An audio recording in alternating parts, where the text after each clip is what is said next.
Welcome, everyone. We are grateful to have you all joining with us today for this special Lunch and Learn Northern Social Work Practice and Indigenous Social Work Perspective on Domestic Violence in Labrador. And we're so grateful to have Brenda Gear, who is going to be joining us, and we will learn a little bit more about her and her private practice, Gear's Indigenous Counseling and Consulting Services. And I am excited, and I know you all are as well. But let us first begin with a land acknowledgement.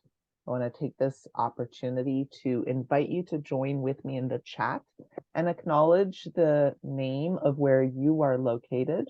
If you do not yet know the correct Indigenous name for where you are located, please either use Google, or we really like placenames.mapdev.ca. You can see it in the bottom right of your screen.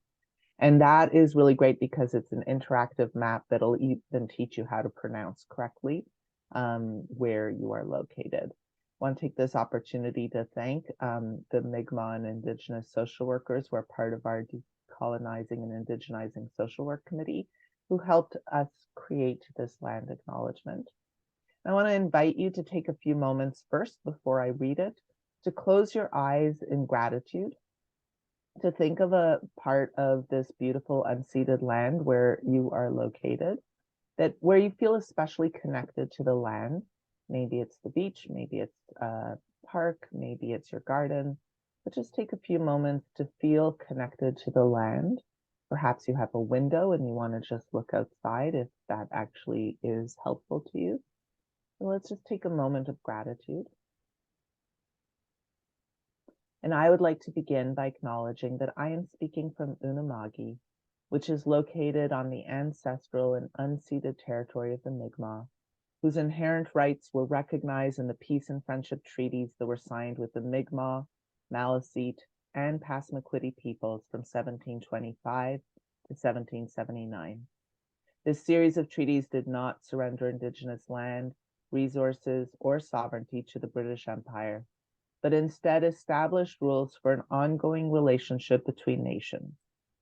The treaties were later reaffirmed by Canada in Section 35 of the Constitution Act in 1982, and they remain active to this day. So let us take this time to pause in reflection and gratitude for the land where we live and work. The Nova Scotia College of Social Workers commits to translating this acknowledgement into action by seeking to implement the recommendations of the Truth and Reconciliation Commission's calls to action, especially those regarding education. We commit to doing what we can to becoming better treaty partners. We commit to learning and to unlearning. So let us take this moment to pause in gratitude for all who have and continue to heroically care and advocate for this beautiful land. May we join them in this sacred work. Let us ground ourselves in the wisdom of the land-based Mi'kmaq teachings and values that we must all begin to learn. Let us work to decolonize ourselves, our practice, and this community that we share, by working for justice for all living beings as an expression of our gratitude for being here. Let us take a deep breath. Breathe in, exhale out, and recenter ourselves away from the violent ways colonization fills our world and fills us. Let us take a deep breath and work on letting go of the unconscious bias that is everywhere, inside and out. May our session today lead us to be in right relationship with this land and with one another. When we acknowledge the land, we must also begin to acknowledge the wisdom of this planet and align ourselves with its truths. We are all treaty people. So how will this impact what we do and how we do it, and how will it guide our work together today? We commit to using our professional development to both learn and unlearn, and this is reflected in the new code of ethics that is requiring us to shift from the illusion of neutrality to becoming anti-racist in our racist world that is still colonial, and working to fight against racism and all intersectional prejudice that is part of colonization. And so decolonizing ourselves in our practice means recognizing the ways in which we are each impacted by the colonial system in which we all participate and from which those of us of settler descent continue to benefit. Each of us, depending upon our social location and intersectional positionality, are uniquely oppressed. For example, those of us from African descent were dispossessed and uprooted from their land and brought to Turtle Island against their will. So let's take this moment to reflect upon the unique impact of colonization upon each of us and our practice. Where are we located in our own intersectional identities, in those places where we have power and in those places in which we are marginalized? We want to encourage our members to consider their own positionality and have this guide their professional development. And we want to invite you to be thinking about the question that you will be asked to submit as part of your renewals, which is, how does this educational session inform your professional practice and ensure safer social work practice in a safer world for the most vulnerable and marginalized amongst us? And with these questions, we now begin our lunch and learn.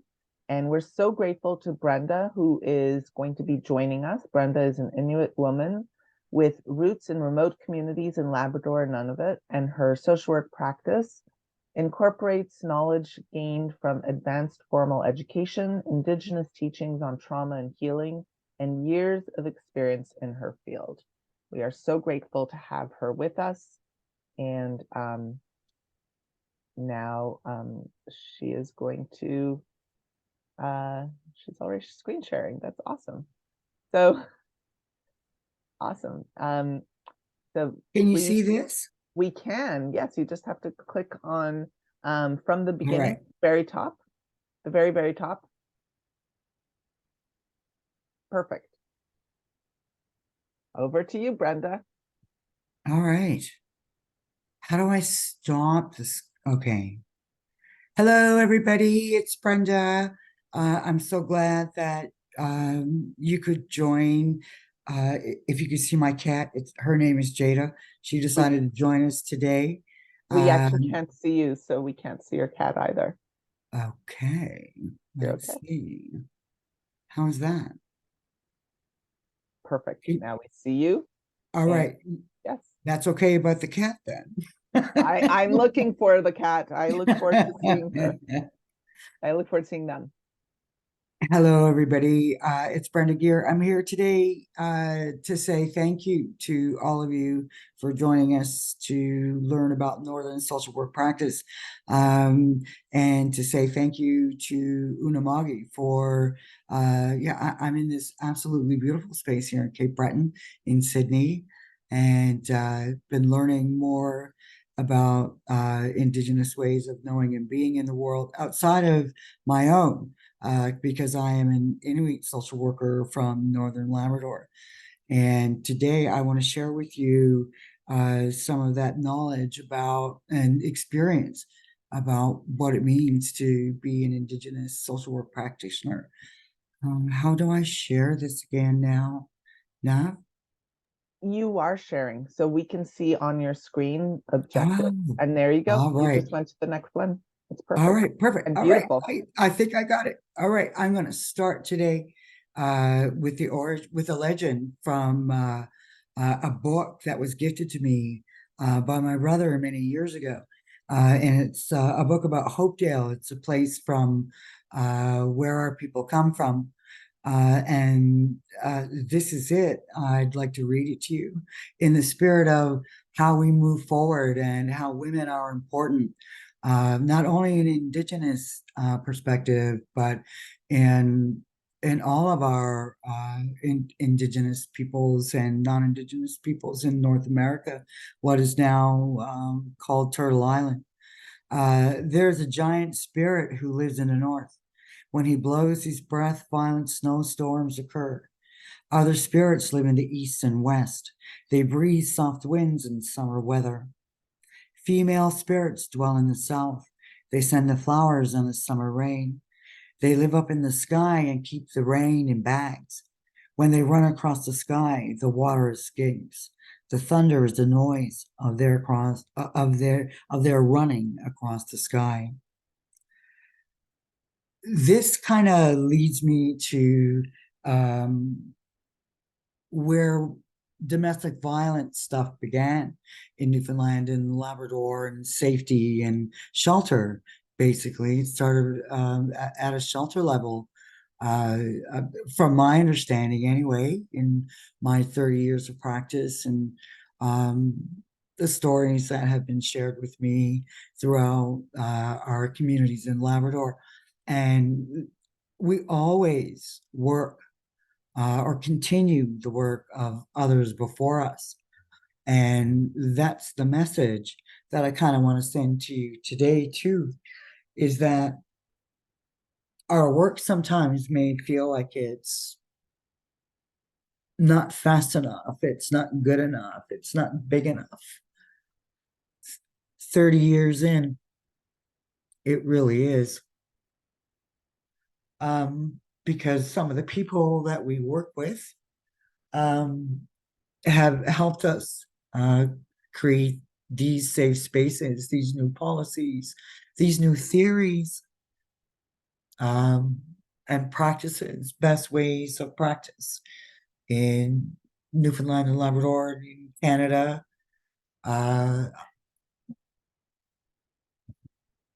And I think it's important that we take that away today as well, especially today when we are expected to do more and share our resources uh, that are precious to us and that we don't want to already overburden.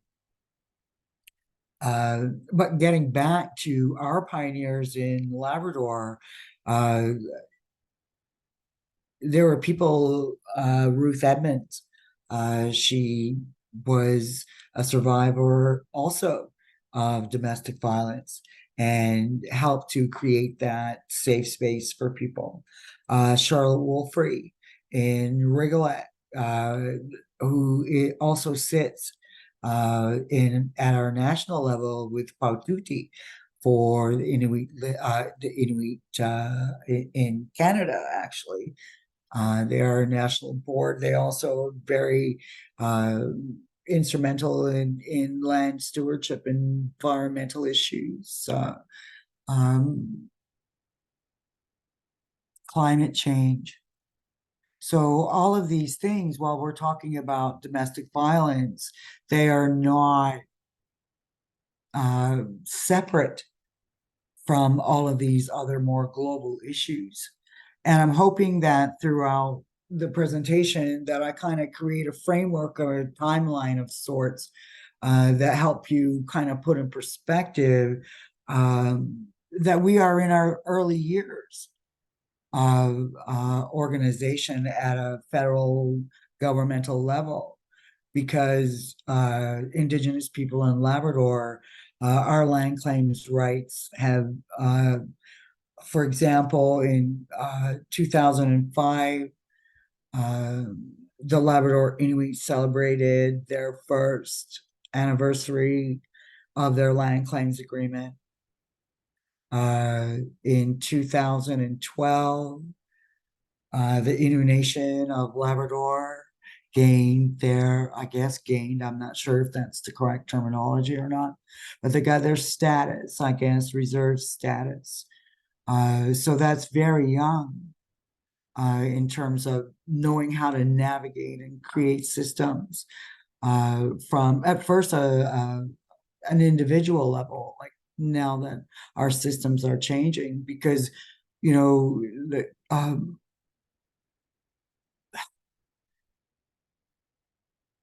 even though that the government felt that they may have been doing better or it did not, you can't take the identity out of the person. And you can put up the institutions and you can put in the systems, but it doesn't take away the spirituality, the belief, the philosophy. That's pretty hard to indoctrinate. So all of these political systems, like throughout the last 30 years have really made a big difference into how we connect with people, with our people. But the message that I want to send to everybody today is that we are looking for allies. We are always looking for allies and allyship. And no matter what flag that we fly under, that we stand under, that we all are aiming towards the same goal, which is a safe space for people to come and talk about, gender-based violence and how that landscape has changed in the last 30 years. I mean, it was very separate women's services, and it's still called that today. Women-centered services, feminist services. So in that context, we still have to look at how different we can be in the presentation of what that domestic violence looks like when we don't know a whole lot about Inuit culture, Inuit culture, Métis culture. The Métis people in Labrador right now, it's a little bit of a political, there's some contention, I guess is probably the best way to put it. But having said all of that, when I started out in 1992 working at Libra House, none of us flew under any flags.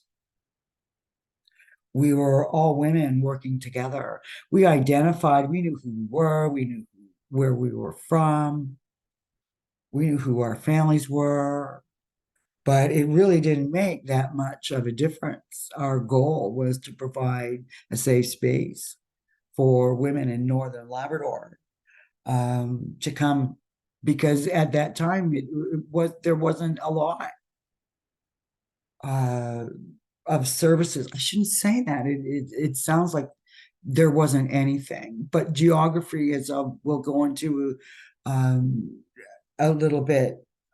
Geography really does matter when we're talking about domestic violence and providing that service in Labrador and in a northern social work perspective. Some people need to get out sooner rather than later. Everybody knows everybody in the context of community, so sometimes there really is a need. So those relationships that we built without any flag should still exist today. Our resources, my ability, your ability, our ability to call anybody at the Salmonelic Safe House, at Libra House, at Hope Haven, any of those places should be available to all people, all women seeking shelter in Newfoundland or in Northern Labrador. So again, I'm gonna go back to the roots of all of that and where we came from and how all of that started, and look at it from an ally perspective, because that's the intention of this information session, is to create a pathway to understand the needs. When you go, if you should go to work in Labrador,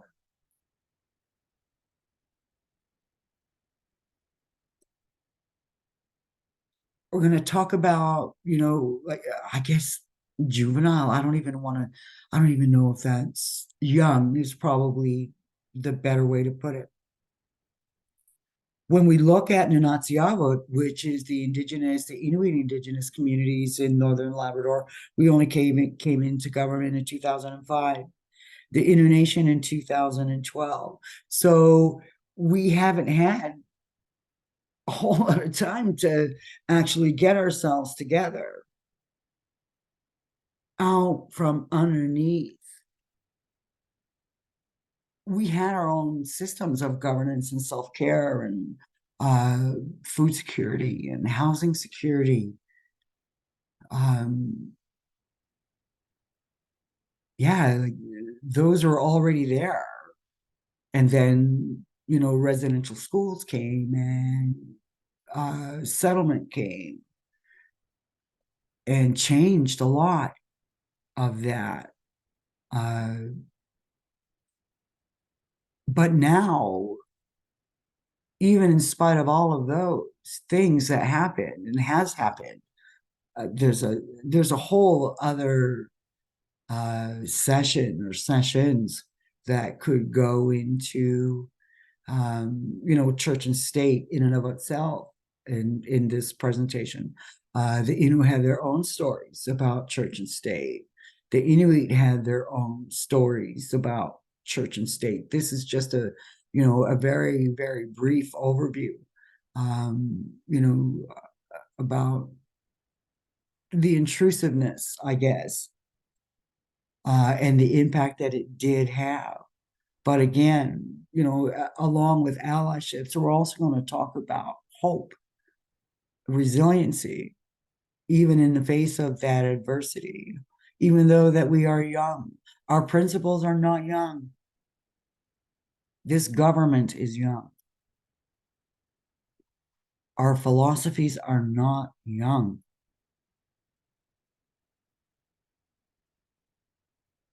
Our principles are not young. So those are the things that we are gravitating towards now and like really starting to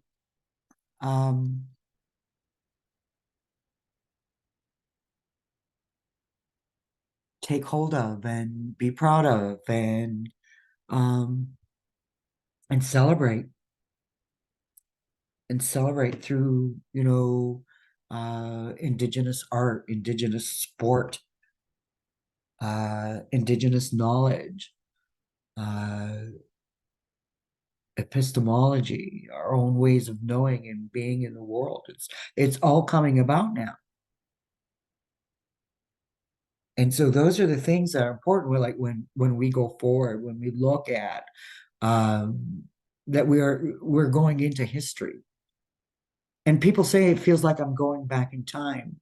I hope so. For the values and to see that at the gatherings and on the ice and through the walks and through the food sharing and all of that. It's beautiful. It really is. Even though, I mean, like uh,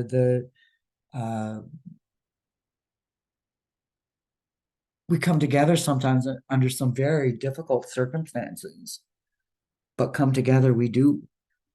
And so, like, and whether we're at the grassroots level or at the national level, you will always see that sharing in Indigenous people, the sharing of country food and story, and sometimes the funny, humorous stories that accompany some of the gathering of that food, you know. When we look at uh, the church and state piece, we can kind of see from here, like from the dates, Okok, was one of the places that the Moravians came. And, this was their, what we can read to the left of my screen anyway, is something that came out of, kind of an indoctrination from the Moravian people, Moravian missionaries at the time. We do feel that if we can capture these boys and girls for Jesus Christ, the whole community here can be remolded into a finer pattern. The Reverends Paul Hetash and F.W. Peacock. This came from a book, Andrea Proctor, talks about the residential school eras in Labrador. The Moravians held a great deal of power.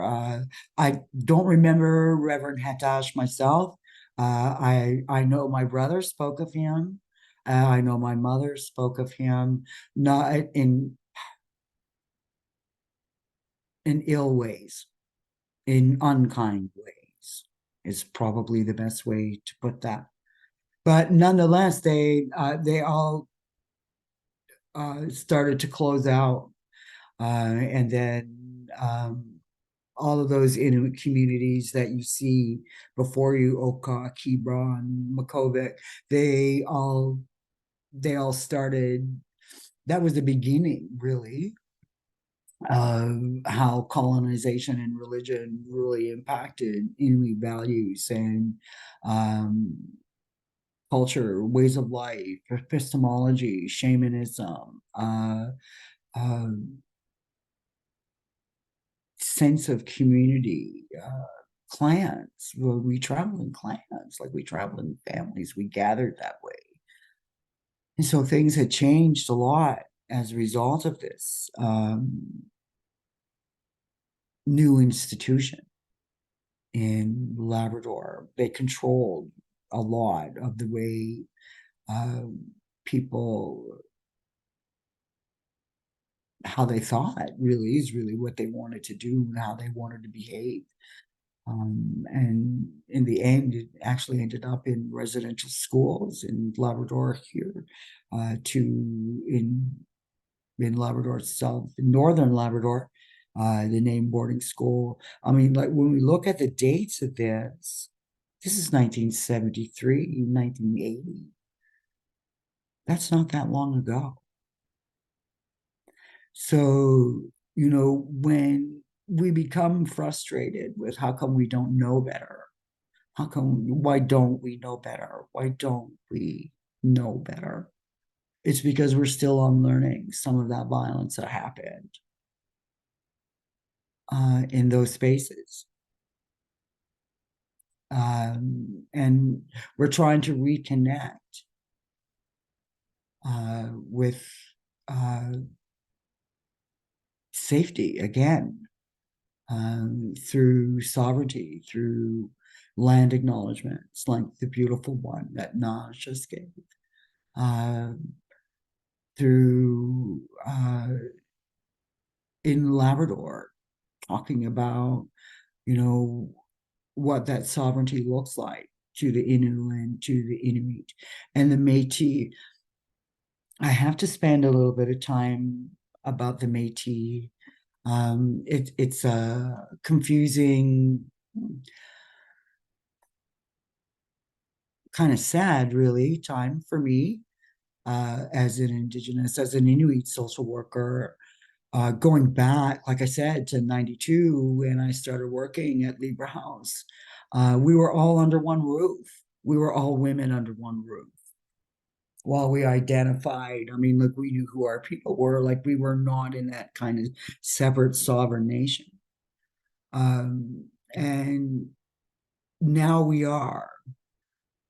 And the Métis / Southern Inuit situation is it's contentious right now, for a lot of political reasons, usually resources and benefits.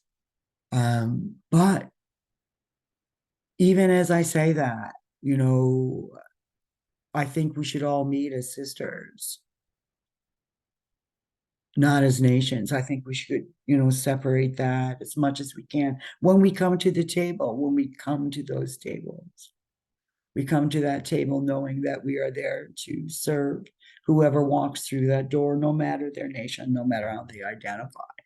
I think that's the important message that's being sent today from the Mokami status of women, from the NSCSW status of women. I think it's very important that people understand that when we are creating safe spaces in Labrador, even in contentious political times, that the doors remain open. And we have to remember that, like, when back in the day, it was just a women's issue. Today, I mean, like, the way that policy and politics and, land claims agreements have evolved, also gives us a very different space at the table, a very different voice at the table. So, but it doesn't take away from the importance of how that actually rolls out in community. So, I mean, these trauma-informed systems that people are, I think are kind of striving towards, like the Mokami status of women and the NSCSW Council status of women. I think they are all striving towards a trauma-informed system that, can meet the needs of the ever-changing landscape of identity, not only as an Indigenous person, but also as a two-spirit person under the LGBTQIA plus community. And, trying to do that in a united but yet separate way, it's challenging. And I'm going to show you why now. Let me see. How can I want to go to the geography.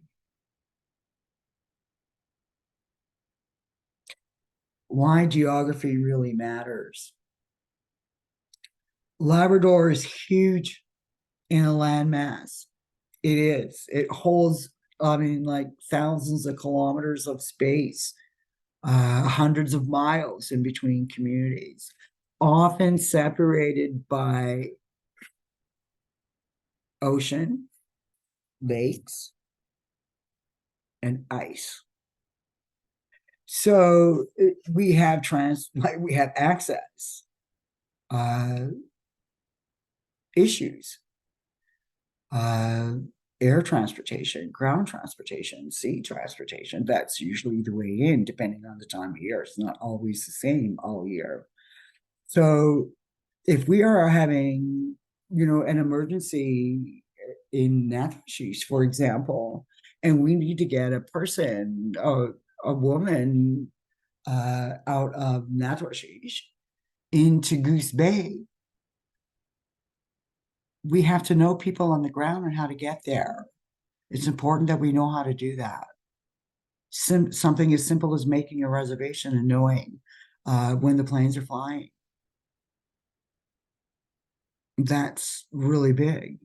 Knowing how to get people out, knowing who to contact when you need to get people out. And have a plan B.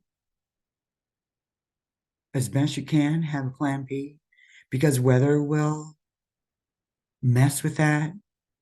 At the worst of times, it will mess with that. Getting prepared to,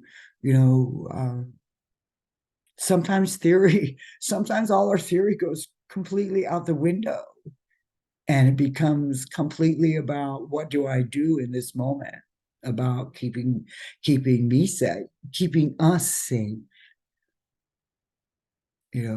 as best we can in that space. But sometimes theory really does help when it comes to understanding and making a critical review analysis, maybe a policy that really doesn't make a whole lot of sense. And that's where your theory will come into play. I know that, the Maritime School of Social Work, well, what is now the Dalhousie School of Social Work, that anti-oppressive structural feminist theory. I remember driving to Shuby to do my child welfare placement. I'm thinking, how's this going to be helpful? But you know what? Boy, was it ever. It was really, really helpful. the first thing that it did, it created a space for me as an observer. And that's what we should be, I think, when we go into a new place of work, into a new placement. I think we should be observers, you know, and an observer, but that does not take away from the importance of that learning, because we can learn a lot by observing. Um, and and also as being a learner, you know, and being a student in that space, uh, gives us a lot of opportunity to ask questions that, we are kind of expected to know once we walk across the stage. And that is our, you know, our springboard is our theory, particularly when it comes to Indigenous community and looking at that anti-oppressive structural feminist social work perspective, and looking at child welfare and looking at justice and looking at mental health, looking at access. Um, you know, it's a very important tool for us to have as a reflection, particularly when we're writing notes or we're making mental notes, when we're advocating for people, for our people, for our, yeah, for our community, really. Because really what we're doing at the end of the day when we're talking about domestic violence is you know, we're trying to create a safer spaces for community members, not just women, but I mean our men, our vulnerable, our elderly, our children. So when we look at, you know, providing that service, like we're looking at it through the lifespan. When we're looking at incorporating any of that work into domestic violence work in Labrador, we have to look at the values. I think it's very important. Well, it's insisted upon, and they're written now. It's expected that when we go to work in Inuit communities, or we go to work in Inuit communities, that we follow their, you know, their societal rules and their values. The Inuit have created them in a document, the Inuit healing strategy. Let me see if I can bring that up. No, it's somewhere on here. Mhm.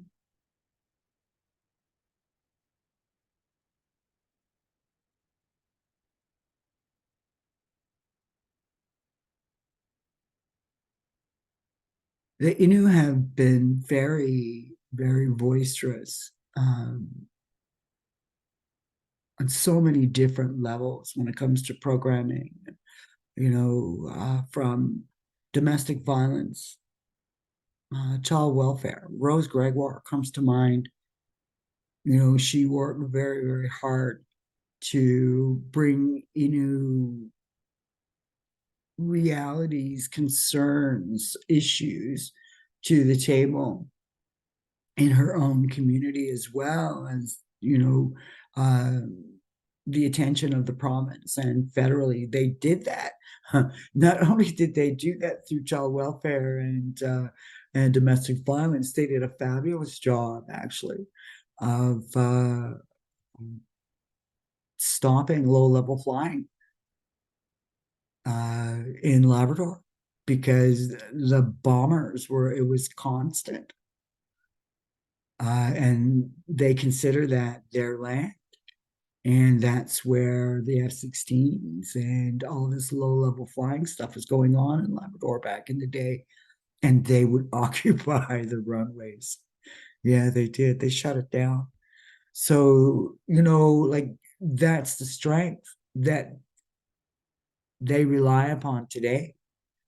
The strength of, you know, our people, our leaders, whether they're First Nations, Inuit, or Métis. We rely on the strengths. And right now, in terms of the Métis people, they, you know, they're at a bit of a standstill. Like, they're not quite sure where they're going to sit in terms of First Nations and Inuit peoples. Because their land claims have not been settled, and their identity as Southern Inuit are challenged from the Innu Nation as well as ITK. Pardon me. But when I look at the values between the Innu and the Inuit, one thing I notice that is missing, there's no humor. There's no humor in any of this. And I go, man, we make fun of ourselves all the time. Like, how come this is not there? But it really is a way of engaging in Indigenous communities. Again, like from that observer status, you can find, you will see how people make fun of, how we make fun of ourselves, how we torment, how we bring that into practice, how we bring that into life, how we bring that into icebreakers, how we bring that into programming, how we bring that into sport, how we bring that into art. And that's, another thing I think that should be impressed upon as well, are those very artistic craftsmanship, sportsmanship in Indigenous communities in Labrador. People will play volleyball on the ice, people. Like, honestly, like they love it and they're good at it. They've met some provincial meets. We don't talk about that enough, I don't think, for our young people. And how important that is, again, to be following in the footsteps of others. Marianne Panashway, absolutely beautiful artist, has exhibits. She might even have one that's open now for those of you who may be lucky enough to live in the St. John's area. If any of you are listening, I think she has an opening there until the 31st. Celebrating those kinds of things. We don't talk about those things enough, I don't think, in terms of our values and who they are. I have an auntie, Nellie Winters, who is a celebrated Inuit artist, storyteller. I come from a long line of Inuit sewers, but we're known in our families, and it's not a global thing, but the art is still being passed down from generation to generation. I think those kinds of community connections are what people are looking for, whether they are looking at it from a domestic violence perspective, whether they are looking at it from a sewing circle perspective. People are looking for that connection. Sometimes the psychological wounds, unfortunately, require more than that, to help people understand their traumas. Again, going back to the domestic violence and what that might look like for people, and feel like how to access those services. Am I going to be judged? Who's the judger? Am I going to get help today?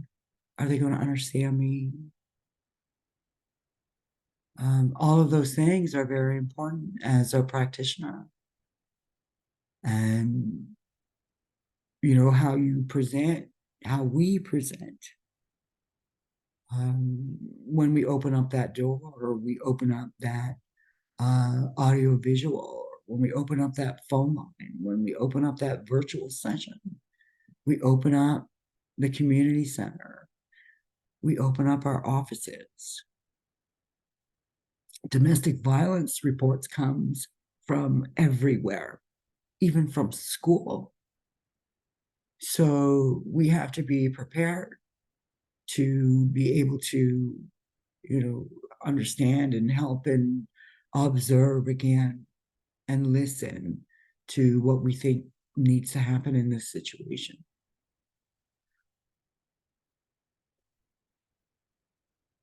I'm going to go back to the Métis people for a little bit, and not to belabor the point,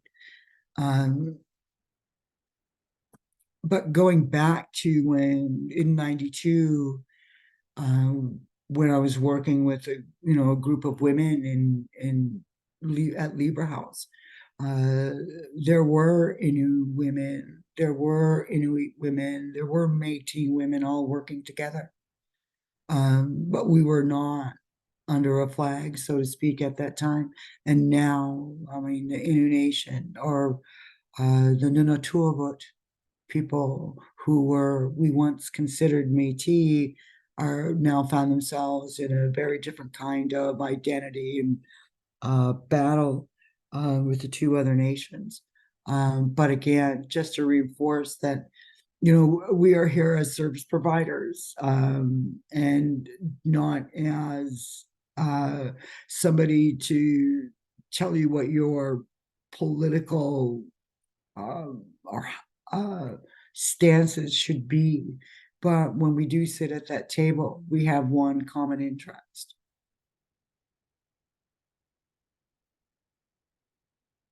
Again, bringing anti-oppressive structural feminist theory into practice, this whole thing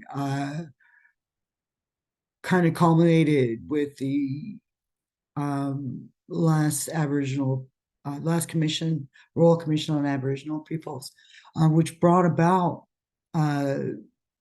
the 94 calls to action. So since that time, I mean, anti-oppressive structural feminist theory has given me kind of a reminder, if you will. It's almost ingrained now. Why is that? Why is it happening that way? How is that anti-oppressive, or is that oppressive? Like, is that the opposite of what we're actually looking for? And a lot of times it is, unfortunately. But then again, bringing it into practice and how do I, deal with this on the day to day in my job as a social worker or a private practitioner or a community member? How do they view? What is their perspective on anti-oppressive structural feminist social work? Because there's always two sides. We have to look at our own place in practice as well. We are considered privileged now that we are social workers. We are privileged people. How does that view in our own context of when we actually do go in and work in our own communities?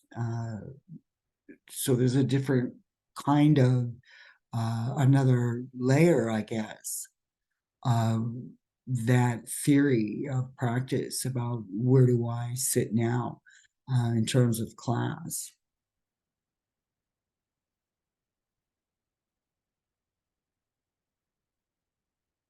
But the lovely thing about that anti-oppressive structural feminist social work is that it melds really, really nicely with trauma-informed care and also with Indigenous epistemologies, care and safety,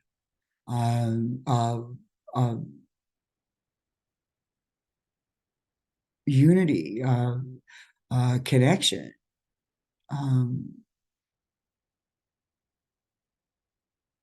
Human resources, food security. It was very simple back in the day, harsh, yes, but it was just something that was given. We supported one another. We had to collaborate. You cannot live on your own. You cannot in Indigenous community. You cannot. It just teaching. I know that empowerment starts at a very young age. Empowerment can mean confidence building in a way that, yeah, you may not have done it, you may not have succeeded this time, but there's progress. There's always that cheer that, like, you will get there. That confidence that if you keep working at it, it will happen. That resilience, that um, I don't know, stamina maybe. I'm not sure how some people actually go through some of the things that they go through, end up being very beautiful people nonetheless. The historical part, implication, policies that came about as a result of the colonization and, the church and the state, that I spoke to earlier.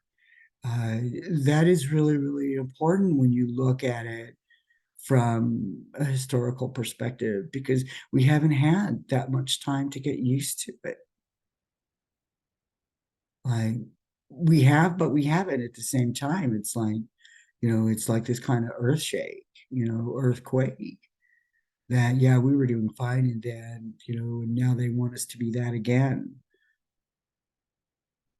So that identity piece and that trust piece is, I know this might sound a little bit harsh, but I think there's some truth to that, where, sometimes the learning isn't only ours. I mean, when I say ours, I mean Indigenous folk. Sometimes it's not us only understanding somebody else's system. I think it takes time. I think it takes interest. I think it takes curiosity. I think it takes like a genuineness and authenticity about wanting to understand uh, how it is to provide culturally sensitive, appropriate services when you are not an Indigenous person. I think again, we're going to go back to the observer status, and then, the invitations will come from that.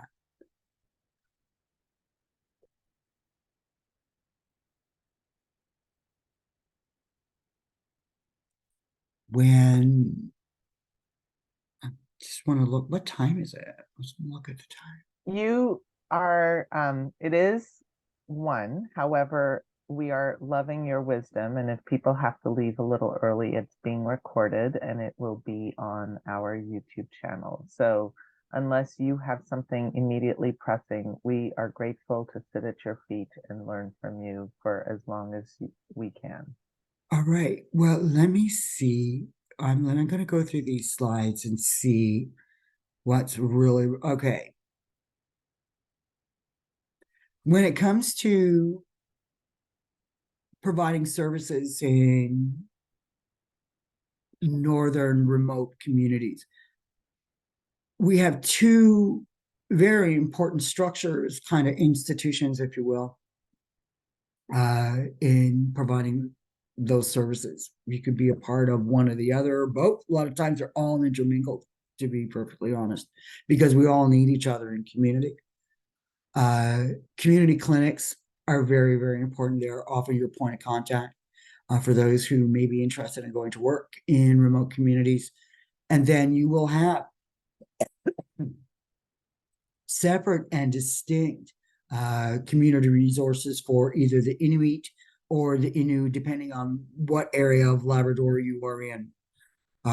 You have the Department of Health and Social Development for the NSCSW region, and then you have the Innu Nation for Shaheji and Matwashish, which is the Innu Nation. There, those two organizations in and of itself, and their timeline about how they came to be as an Inuit people in the land as they are right now. Honestly, if you know there is an interest in learning more about that, my recommendation would be to reach out to the IRT, which is the Inuit Roundtable Secretariat, and to find out more and to hear it from the experts themselves. Like, for example, that he absolutely fabulous healing journeys right now that happen, I think, twice a year. Crazy girl, Manashan Piwas is her name, and she will take you on a journey, on a walking journey from Natashish, 65, 75 kilometers inland. Uh, as a part of a healing journey for young Innu women in Natwashish. The Innu Roundtable Secretariat in Shahaji and in Natwashish as well. They are great child welfare advocates, very, very proactive in insisting upon special representatives when it comes to child welfare matters, and also in terms of program development, like the Innu midwifery program, for example. There's lots of stuff going on in Labrador that, you know, it's a hidden gem. It is a hidden gem, and right now. Well, I mean, Memorial University of Newfoundland has always had uh, a space for Labrador culture, for Labrador history. In the most recent years, it has established a satellite office in Northwest River, which is right across the river from Shahaji. And actually, they are housed in the old dorm in Northwest. They're looking to relocate. Obviously, they don't want um, the history attached to what they're doing. They are anthropologists. They are environmentalists. They are researchers that are following Innu IQ in terms of environmental research and social development programs. So yeah, there's lots and lots and lots. Um, I recently went to Labrador and met with some women from the Mokami status of women, and their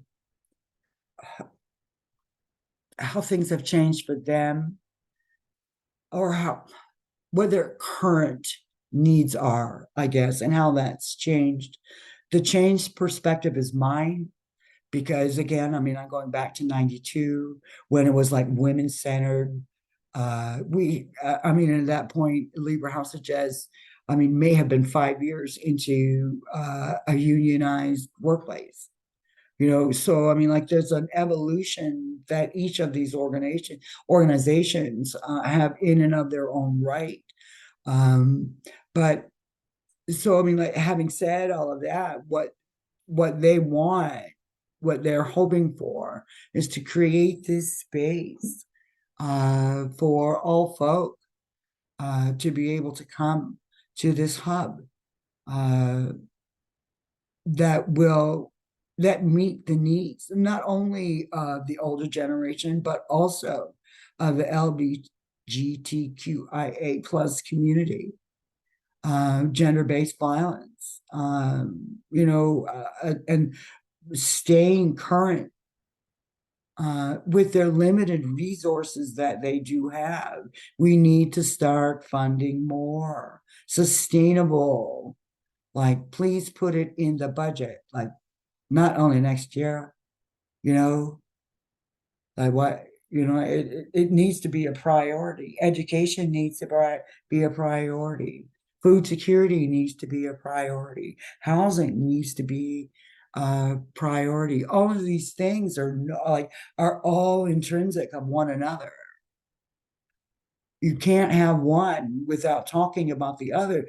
And, so people are trying their best to be able to bring that forward, these needs forward, advocate for all of these things, capacity building, human resources, fun, all at the same time, self-care,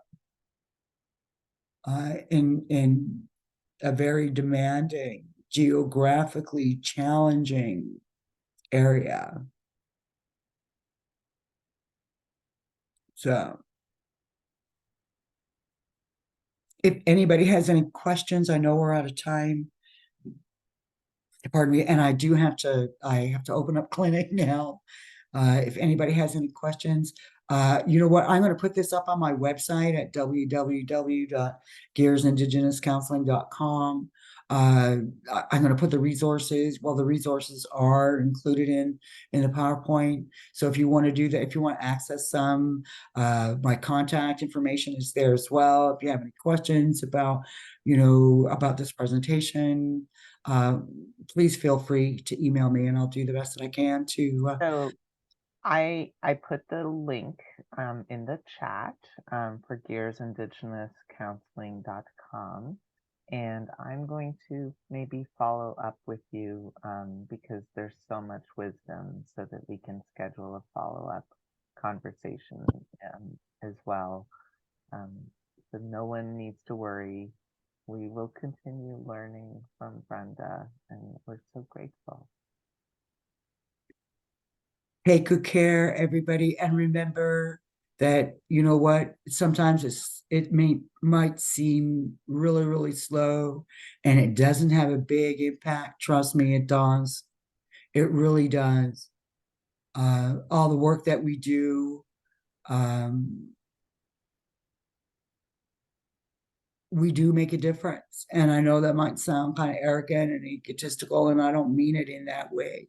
I just want you to know that it's okay to acknowledge that we've done good today, that we did good today, that we are doing the best, and that we are willing to do better tomorrow, and that we're open to that, kind of learning. And that's what learning is really all about. I think that's what becoming a good social worker is all about. A good clinician is all about, is willing to, open and explore those parts of us that, sometimes are also very uncomfortable.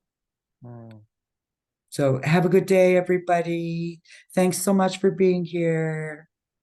So thank you so very much for sharing of your wisdom, reminding us that what we do matters. Pretty much every sentence out of your mouth was so much deep wisdom that I could sit and meditate on just even what you just said. What we do matters, but there was so much deep wisdom with every sentence that you said. So we will be following up so that we can continue to learn from you. Thank you so much for sharing today.